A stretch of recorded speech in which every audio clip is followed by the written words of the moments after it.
That you can finally hear me. Yay, if you can.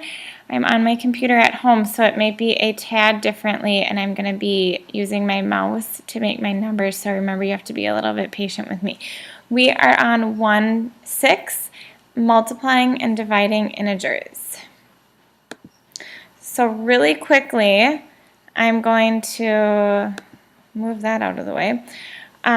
Review adding and subtracting integers. So just a reminder, adding integers, if we have the same sign, we add and we keep the same sign. So if we have -3 plus -6, we add 6 plus 3 and we get 9. And then we keep the signs, so we have -9. Different signs, we subtract and then take the sign of the number with the greater absolute value. So we take, for -3 plus 6, we take 6 minus 3, and we get 3. And then the absolute value of 6 is greater than the absolute value of -3. 6 is positive, so we keep it positive. -8 plus 5, take the difference, so 8 minus 5 is 3.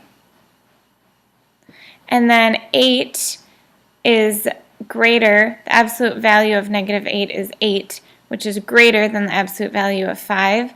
So we're going to take the sign, which is negative, and it's going to be -3. Okay, for subtraction, if we're subtracting integers, and specifically if there's a negative number involved. So we change the subtraction sign to addition. Adding integers is easier than subtracting integers, so it's easier to change it to an addition sign. So we can change our subtraction sign to an addition, but whenever we do that, we have to change the number to the right of the sign. We have to change the sign of that number and make it opposite. So since I changed this to addition, I have to change my -8 to +8. We never do anything with the number to the left of the sign, ever. Even if it's negative, positive, nothing. We always leave it the same. So I'm going to rewrite it. We have -5, and that's what we call chop, chop, because we go chop, chop. We have -5 plus 8, and then we get, this is where it takes me a little bit longer writing my numbers, but I figure if it takes me a little bit longer to write my numbers, then it gives you a little bit more time for notes. And this is why I shouldn't talk and write at the same time, because this is supposed to be +3. So -5 plus 8 equals +3. And we don't even have to write, oh darn it. We don't even have to write our positive sign. We just write equals 3. So another one for chop, chop, we have 6 minus -4. So we go chop, chop. And then we have 6 plus +4, and we get 10. For subtracting a positive, we can still change our subtraction sign to addition, but remember we have to change the sign of the number to the right. So it would be -9 plus -4, and then we get -13. Here we keep the number to the left, so -12, change it to addition, plus -3. -12 plus -3 equals -15. So subtracting integers. Remember, we are changing it to an addition sign, changing subtraction to addition, and then changing the sign of the number to the right of the subtraction sign. To the right of the subtraction sign. Okay, multiplying and dividing integers. This won't take too long.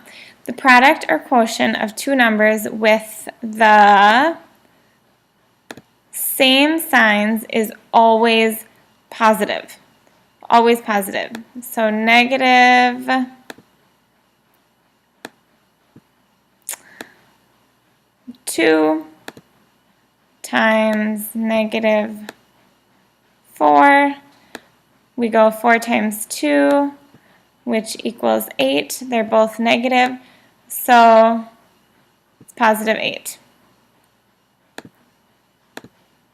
Different signs is always negative. Negative 2 times 4 would be negative 8. Okay, so I want you to try these. Try pausing me and try them on your own, and then I'll go through them together. Move it up a little for you. So we have negative 3 times negative 2. 3 times 2 is 6. Negative times a negative is a positive, so we have 6. Negative 6 squared. Well, negative 6 squared is the same as negative 6 times negative 6.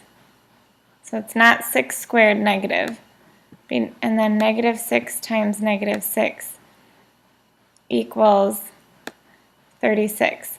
And so for that matter, any number squared is going to be positive, because if it's a negative number, you're timesing it by itself, which is negative, so it'd be positive. The two positives together equal a positive as well.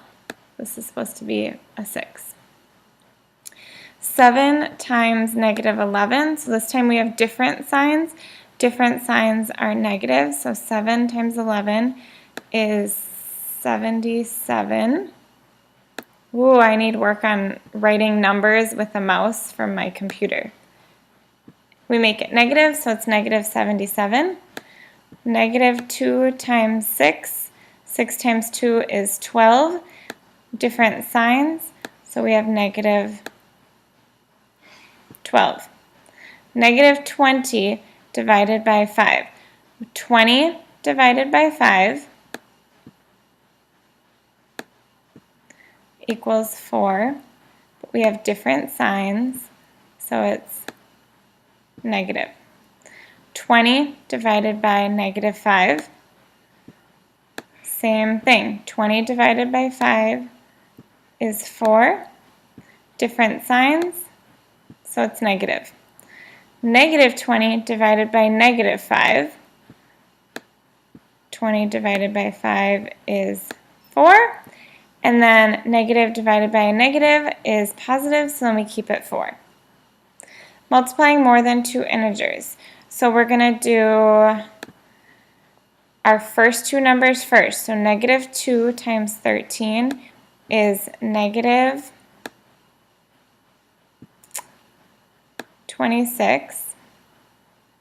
Then I'm going to rewrite it just to keep my paper nice and organized. Remember how we like to write step by step. If I could write, that looks horrible, negative 26 times negative 5. 26 times 5 is 130. Same sign, so it's always positive.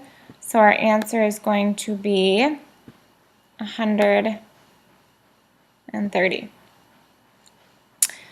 Okay, negative 1 times negative 3 we know is 3, because a negative times a negative is positive. 1 times 3 is 3, times negative 8,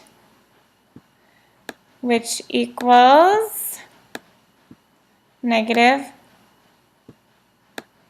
24. Evaluate the algebraic expression. So negative 2a minus b, if a equals negative 3 and b equals negative 5. Let's try a different color. So I'm going to rewrite, so negative 2, I'm going to put my numbers in parentheses, so we have negative 3